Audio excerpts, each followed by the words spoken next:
Nigeria is bleeding. Nigeria is bleeding.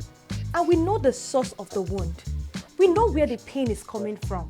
We know what is eating us alive. And honestly, at this point, what is happening? What exactly is happening in this country?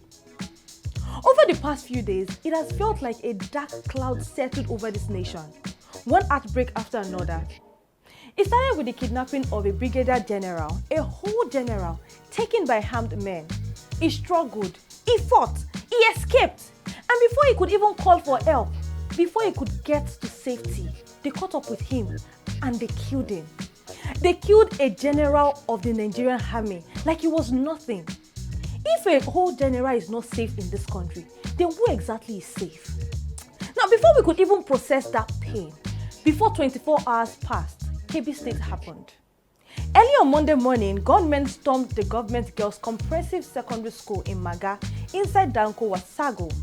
They went straight into the school, killed the vice principal, and abducted 25 schoolgirls. 25 children who slept in their dorms with dreams, with hopes, thinking the next thing they would hear would be a morning bell. But instead, it was gunmen. One of the girls managed to escape, but the others, as we speak, troops are searching for them. Now, to make matters worse, the troops sent in search of these girls were ambushed on their way, with many soldiers killed and others injured. Who gave the bandits this intelligence about their movements? Who exactly, I ask? And you know what makes this feel even heavier? The fact that this is not new. Just so we do not forget, in 2014, exactly 11 years ago, we shouted, "Bring back our girls." The Chibok girls, 100+ children taken away.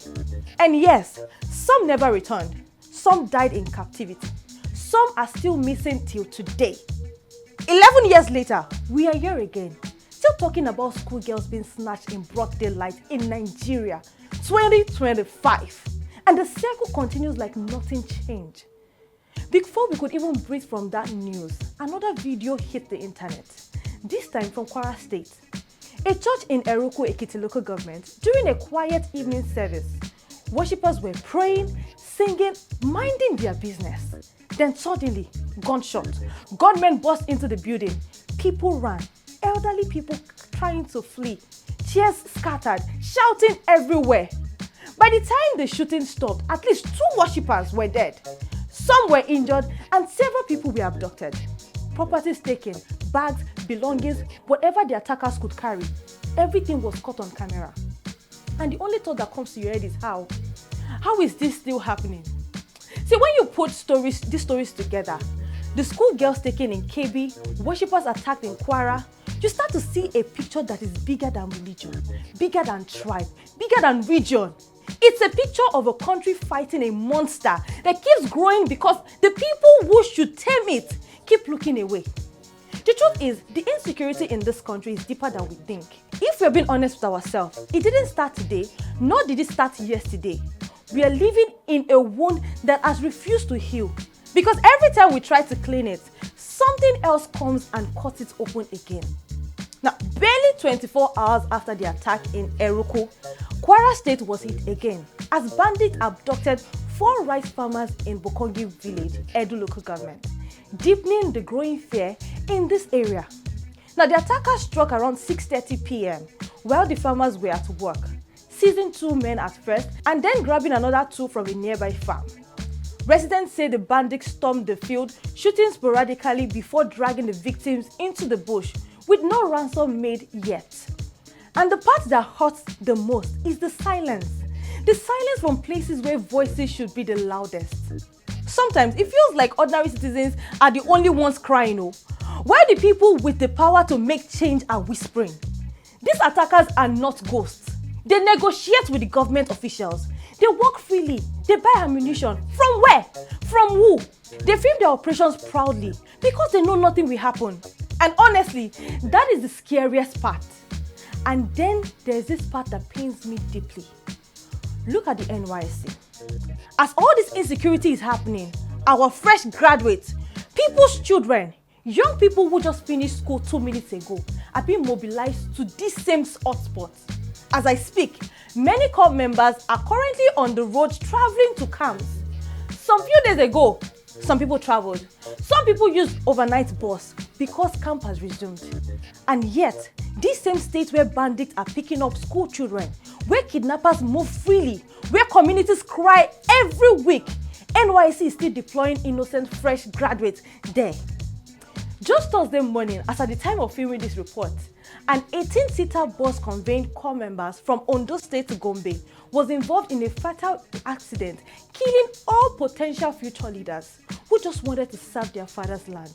Just last week, a group of corps members narrowly escaped being kidnapped. Narrowly, I said. That means if one thing had gone differently, families would be mourning right now. But instead of pulling back, reviewing system, asking hard questions, we continue to send people's children to places even the government itself calls insecure. No increased protection, no tight security structure, no reassurance. We are just banking on hope.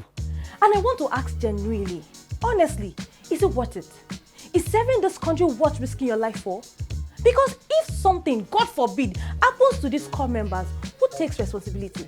Who stands in front of their parents and explains? Who carries the weight? Nigeria is bleeding. Nigeria is not safe for us anymore. The place we call home no longer feels like home. We sleep with fear. We wake with fear. We move around with fear. Even in our own houses, we are not safe. People are being dragged out of their homes. Villages are emptied. Families are being wiped out, and the government is quiet. The silence is even more disturbing. The silence from the people who should protect us. The silence from the people who know the truth. Imagine what a minister went on international TV to insist that there is no genocide in Nigeria. And even the international anchors could see the lie. They could see the shame. How do you lie boldly about the death of innocent people? How do you close your eyes to this level of wickedness? Why are they silent? Why are they not talking? Why is there no urgency? Why is there no anger? Why is there no movement? Why are they just acting like these people are not human beings? Why does it feel like the lives of Nigerians no longer matter? Nigeria is bleeding and we are tired. Tired of counting the dead. Tired of burying children. Tired of pretending everything is fine. Tired of asking for what we should have already, safety. We need to start asking the right questions. Because if we continue like this, one day, there will be no longer Nigeria left to save. I may be sounding too emotional right now, but this hits close to home. And if you're one of those who feel less concerned about issues like this, we don't know what tomorrow holds. This is So This Happened. My name is Muyudwa Olajide. Keep following Punch Newspapers.